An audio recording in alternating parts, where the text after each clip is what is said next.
Hi beauties. Today I'm going to cover the 4 types of intuition, and you may already be familiar with some of these, and this is not an exhaustive list, but the reason I'm making this video is because I am sick of seeing women play small. I'm sick of women downplaying their own intuition or maybe not connecting to it. I'm sick of women doubting themselves, criticizing themselves, and I want to empower them to up-level their lives and live the most magnificent version of themselves that they possibly can. Tuning into your intuition is one way that you can take back control, clarity, and ultimately up-level the spiritual GPS of your life tenfold, and your contributions to your community and your family and this society. So if you don't know me yet, hi, I'm Valerie. I'm a purpose and spiritual life coach. And before that, I worked with corporate leaders on developing people and team dynamics. So I've really been working with people for over a decade on grounding into their whole selves, simplifying their mindset, and really bringing them more presence and clarity in daily life. I'm also a mama to 2, and I deeply believe that women are the most powerful, the most magical beings in the world. We have the power of the universe in our bodies to create anything we desire. And I just think that that's astounding. I speak to the kind of woman who is ready to up-level her life, who knows that there's more to life than the daily grind, and who is maybe struggling to find her path. So if that sounds like you, I'm so glad you're here, and please keep watching. So first, you're going to want to identify the type of intuition that you have. And I will cover the 4 main types. And I'll say that often people have one that's stronger than the others, but really we all have a mix of all of them. Your intuition is your soul speaking to you through the body. So really it's just identifying. Sometimes when our mind can understand something, our body remembers. Sometimes it works the opposite way, but more often than not in modern life, when our mind understands something, so these types of intuition, your body can say, oh yeah, okay, this is the way that I can do this. So first, identifying the type. The first type is clairvoyance, and this is something that you've probably heard in relation to mystics or psychics. I didn't think I was clairvoyant for a long time because of that. But really, clairvoyance is just clear seeing. So you're seeing images, usually in the mind's eye, images, symbols, visions, sometimes out in the world. It can mean that you like to process the world visually, that you prefer visuals. And that's how your intuition can communicate with you as well. So do a quick exercise with me. Close your eyes and imagine an apple. Now a bowl of apples. The apples are green. And now they're red. Okay, go ahead and open your eyes. If that was an easy exercise for you, chances are clairvoyance is a strong sense for you. Clear seeing is one of your main types of intuition.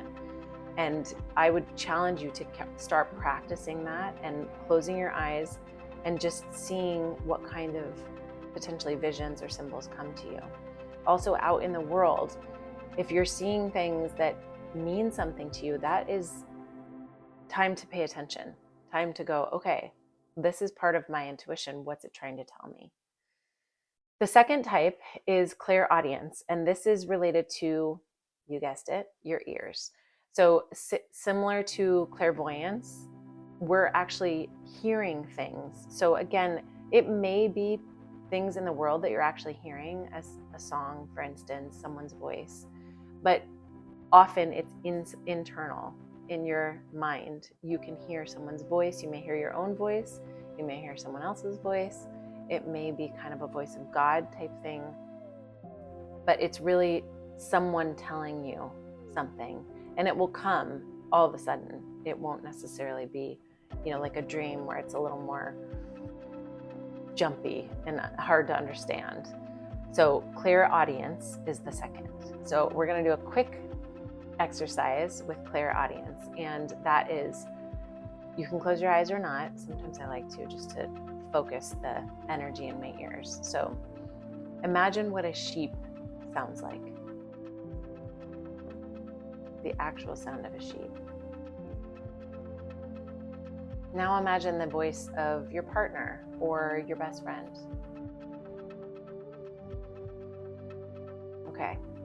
If that was easy to do, imagining those sounds, then you likely have clairaudience as one of your intuition types. So, or potentially your main intuition type. The third type is clairsentience, and this is clear feeling. So this is all about your emotions and feeling through your emotions. And again, our intuition is speaking to us through the body.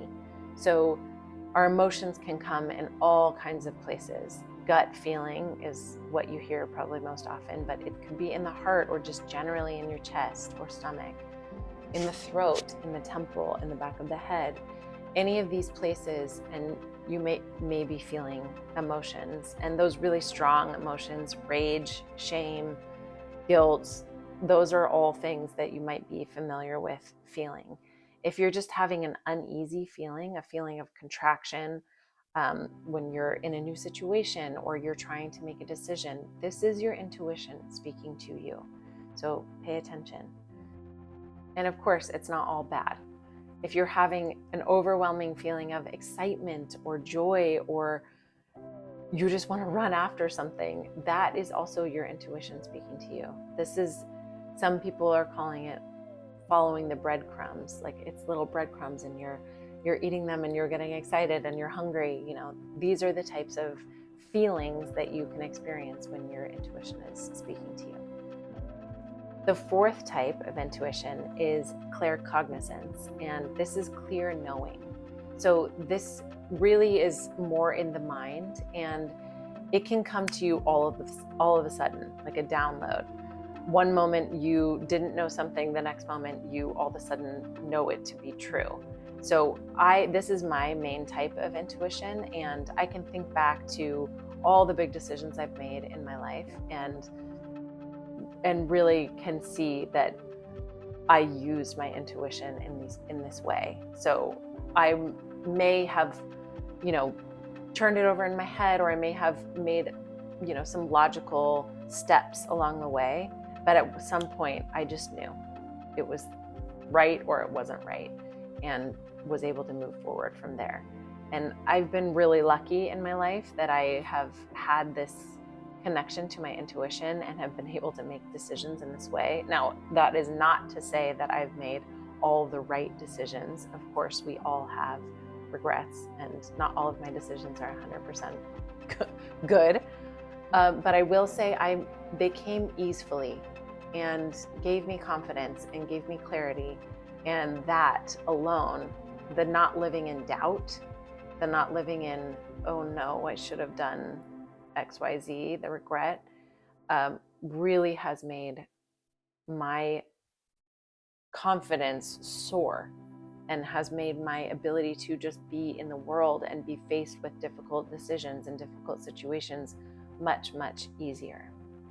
So now that you know the four main types, again, there are others, there's taste, there's touch, but you can kind of test yourself, similar to the sheep or the apple exercise. You can kind of test yourself around, okay, what is this feeling? How is it showing up? What are the situations? Is my mind getting in the way? So this is one huge way to just clear the way for your intuition. If you're starting from zero, or you feel like you're not really an intuitive person, calming the mind's chatter is the number one way that you can connect to your intuition. So it's really not complicated, although it is difficult, or can be difficult, but it's not complicated to connect to your intuition. And I would suggest you start with just a few minutes a day, work up to 10 minutes a day maybe, where you're intentionally calming the mind and see what comes. Is it visions? Are you hearing things? Are you all of a sudden being hit with an emotion or a clear sense of knowing? Something that you may have put on the back burner that you don't think is that important anymore is all of a sudden coming to the front. And that's your soul telling you, okay, it's time to deal with this. Another more advanced way to know is what happens when you ask the divine for guidance. So if you have a more practiced connection with the divine, whatever you call it, God, the divine beloved, the universe, I would suggest making that connection and then using your intuition as the channel by which the divine is speaking to you. So that's a little more advanced, but it's something that you can work towards. And again, there are very practical ways that the intuition manifests. So it can be sudden insights, intuitive symbols, symbols in the world that mean something to you, strong energetic pulls or repulsions. Both of those are equally valuable. And it's feelings that you're probably very used to, but not necessarily used to paying attention to. So you can really get to know those signs. And the reason this is so important is because our modern life is literally set up to block the intuitive flow.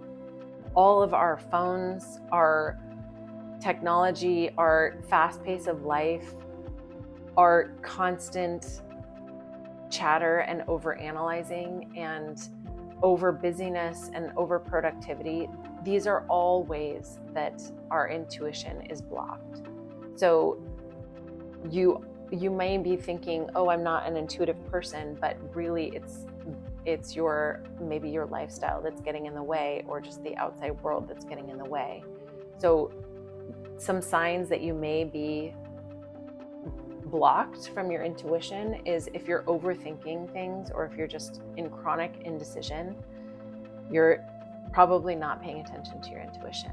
You're seeking external validation or seeking external advice from someone else instead of going inward to yourself. You're always living in doubt.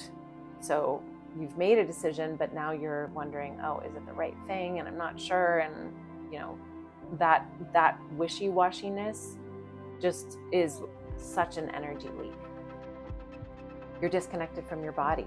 So this, if something traumatic has happened and you've disassociated from your body for some reason, you don't love your body, or just simply are not paying attention to that as a tool for intuition, that can be a huge block, because again, your soul is speaking to you through the body. All of these things come through the body. Another way that you could be blocking your intuition is just conforming. So trying to be like someone else, trying to, looking out there for the model of what you should be doing, or what you should be thinking, or what kind of decisions you should be making. Or just generally feeling off and feeling, disconnected, off balance. Any of those could be a sign that your intuition is blocked. So I would suggest the couple minutes a day where you're just mindfully tuning inward and quieting the chatter as much as possible. Journaling is another great way to have the intuition speak to you. So if you're not able to clear the mind, sometimes taking a pen to paper, not on the computer, but taking a pen to paper can really be the flow that you need to hear what's going on internally. Obviously nature and getting out in nature and just walking, not listening to anything, not watching anything, not talking to anyone, but just really walking and feeling your body in that natural environment can really help to tune yourself in. I like to use dancing and hip circles, specifically for women. We tie up, there's so much tied up in our hips, that doing those circles and making this sacred shape of a circle with your hips, I'm doing it right now, but you can't see me, can really just unlock such amazing intuitive insights. I can't tell you how many times, if I'm stuck creatively or I just have been staring at my computer too long, I get up and just do some hip circles. And sometimes I put on some drums, sometimes I put on some dance music, and I just circle my hips, and so many intuitive downloads come just immediately within a minute even. So I would suggest trying that. And it feels really good. All right, and if you're feeling like, okay, now I know the 4 types, how do I really activate this? I kind of gave you some tips just now, but I would suggest watching my next video, Activating Your Intuition, to really get into the body and to channel that intuitive force as quickly as possible.